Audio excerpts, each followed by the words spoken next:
Hi, today we will tell you about one of the most unusual modifications of the German Heinkel 111 bomber, called the Zwilling. The history of the appearance of such a machine is not accidental, and it was born in the head of Colonel General of Aviation of the Third Reich Ernst Udet. The fact is that in 1940 the Germans were actively working on the design of huge cargo gliders Junkers Ju 322 and Messerschmitt 321. Look at the photos to see how big Messerschmitt was. To lift such a glider into the air and tow it to the task site required a suitable tow truck. Therefore, Udet suggested that Henkel create one of the two bombers. Preliminary calculations showed the possibility of implementing such an idea, and the Germans began to work. What was this bomber? These were two Heinkel 111 fuselages fastened together, and a fifth engine was installed on the center section. The aircraft retained two pairs of landing gear. The main pilot was located in the left fuselage, controlling all five engines, as well as the release of the left pair of landing gear. The co-pilot in the right fuselage had dual controls, but without the sector in the gas engines. He was responsible for releasing the landing gear on the right side, and the co-pilot also served as navigator. The flight mechanic, radio operator and gunner were located in the left fuselage, and in the right was another mechanic and gunner. In the late autumn of 1941, the first samples of the bomber were tested. Despite the unattractive characteristics of the aircraft, the bombers exceeded expectations.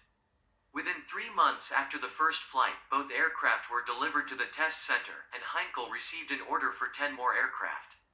These machines were delivered until the end of the spring of 1942.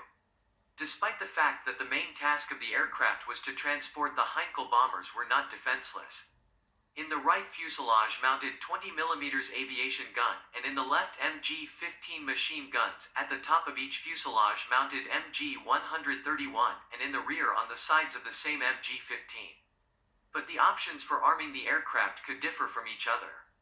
The maximum takeoff weight was 28,400 kilograms, the wingspan was more than 35 meters, and the towing speed for the Messerschmitt 321 was 220 kilometers per hour. For takeoff, Heinkel could use launch rockets with a thrust of 500 kilograms under each fuselage and two missiles with a thrust of 1,500 kilograms under the central section of the wing. The tug was double and was attached between the fuselage sections of the wing. The bomber was able to tow 3 Gotha Go-242 gliders, but this was not used in practice. Combat service of the aircraft began in the summer of 1942 with preparations for the landing on Malta. They were to deliver Messerschmitt gliders which carried heavy weapons for paratroopers landed from small gliders and parachutes.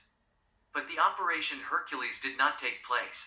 Further, the Heinkel was planned to be used for the landing near Astrakhan, but the operation also failed due to unprepared runways and bad weather conditions.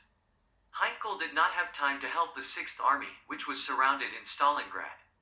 The first combat use of Zwilling was to help organize the Kuban air bridge. Planes evacuated thousands of wounded soldiers. The standard scheme was to take off the Heinkel Zwilling with 30 wounded on board, and hundreds more were placed in a towed glider. German plans for the use of these aircraft were grandiose. This includes various types of special operations and the creation of a heavy bomber and reconnaissance aircraft based on these aircraft.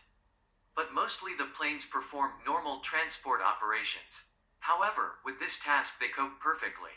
The Heinkel Zwilling proved to be an extremely reliable machine, but in the autumn of 1944 their squadrons were disbanded.